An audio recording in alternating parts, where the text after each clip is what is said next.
ఇంటికి ఇబ్బంది మాకు లోటు లేదు. మాకు 3000 పెన్షన్ చేసి మాకు ఇంటి దాకా పెన్షన్ వాళ్ళంతా తెచ్చిస్తా ఉన్నాం. మేము బయట వెళ్ళడానికి లేదు. మాకు నేను ఒక్కదాని ఉంది, నాకు 5 కేజీలు బియ్యం నాకు ఇంటికే బండి మీద తెచ్చిస్తా ఉన్నారు. నేను బిడ్డిపోకి వెళ్ళడానికి అవసరం లేదు. నాకు ప్రతి దానికి నా మనమ కూడా అదిగా వచ్చి ఉన్నాడు, వాడికి 10,000 నెలకు పెన్షన్ ఇస్తున్నాడు. మాకు అన్నీ అభివృద్ధి. నాకు కూడా 3 గెలిచిన నుండి 18,000 3 సంవత్సరాలు. ఈ సంవత్సరం ఇంకా నాపేస్తున్నాడు, మరి ఇస్తాడో లేదో మాకు తెలియదు. 3 సంవత్సరాలు నా 18,000 నాకు కూడా ఆ డబ్బులు ఏమో ధర్మాన్ని బతుకుతాను లేదు కాదని నేను వాడు చేసిన మంచి మేము మర్యాం. ఆ చంద్రబాబు నాయుడు పవన్ కళ్యాణ్ మధ్యపడి ప్రజలకు ఇబ్బంది పెడితే బాగుంది. మేము ఒప్పుకోము కూడా. మాకు జగన్ అనే కావాలి, వాడే గెలియాలి, వాడే మాకు రావాలి. మాకు ఈ కార్యక్రమాలు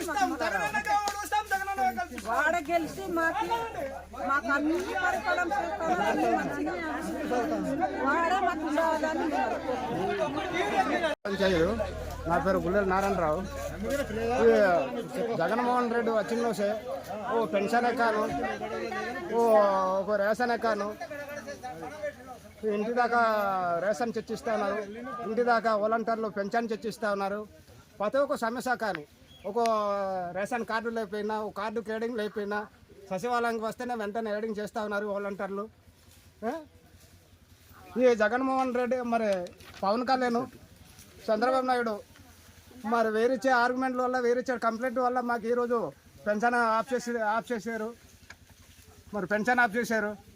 మరి ఇలాంటి నా చెత్తనా కొడుకులు రేపొద్దున వారికి ఓట్లు పెట్టి మా చేతులారా ఓట్లు వేసి వారికి గెలిపిస్తే రేపొద్దున పీకలు కూడా కోసేస్తారు. అలాగే ఈ చెత్తనా నా కొడుకులకు ఎవరికి మేము ఓటు వేయాము, మేము జగన్మోహన్ రెడ్డికి ఓటు వేసి గెలిపించుకుంటాము, జగన్మోహన్ రెడ్డికి ఓటు వేసి గెలిపించుకుంటాము, మాకు అభివృద్ధి చేసేవాడికే ఓటు వేసి గెలిపించుకుంటాము. ఈ నా చెత్తనా కొడుకులకు పవన్ కళ్యాణ్ గాను చంద్రబాబు నాయుడు గాను ప్రజలు ఓటు వేయారు. ఇది మంత్రాన్ని గుర్తుంచుకోండి. వారు ఎన్ని కుళ్ళు కుశాంతరం పెట్టినా కానీ ఆవదు. వాడి అడుగులు నువ్వు అంచదొక్కడమే. జై భీమ్, జై జగన్, జై జగన్, జై జగన్. పోయినా నేను చెప్పించుకోవాలి. మా ఊరి నిటపుడు అంటే అప్పుడు ఇంతగా బీఆర్జీలు ఉండలేము, ఇప్పుడు నిటపుడు అని పేరు పెట్టారు. ఇంతవరకు మాకు పెన్షన్ ఇచ్చేవాడు, వాలంటీర్లు ఇస్తున్నారు.